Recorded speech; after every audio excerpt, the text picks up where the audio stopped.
Hello everyone and welcome back to my channel. Today I'm going to be talking about Azure Blob Storage. Yes, Microsoft's object storage solution for the cloud.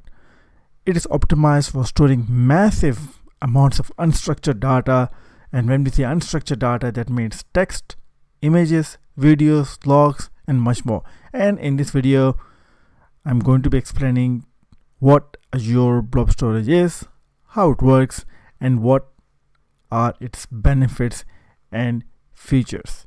So without further ado, let's get started. So what we have in the Azure Blob Storage is a storage account.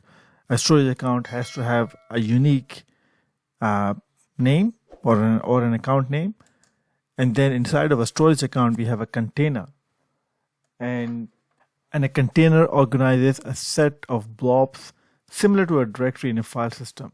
And when you're naming the container, when you're creating the container, it must start with the letter and it can only contain lowercase letters.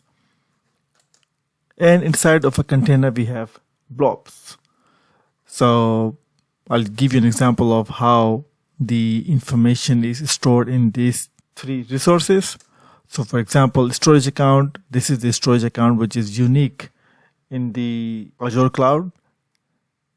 And inside of this, we can have containers that can contain images or videos. And inside of each of these containers, we can have blobs. And for example, in the image container, you can have image 1 or image 2, for example. And in the videos, we can have blobs such as movies. And this is a relationship kind of from a high level.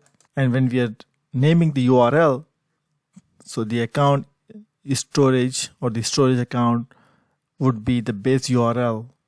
And then if you want to, let's say, access this image, for example, image 1 or image 2, whatever, right? This is how you would structure your URL to gain access to the images stored in this image container.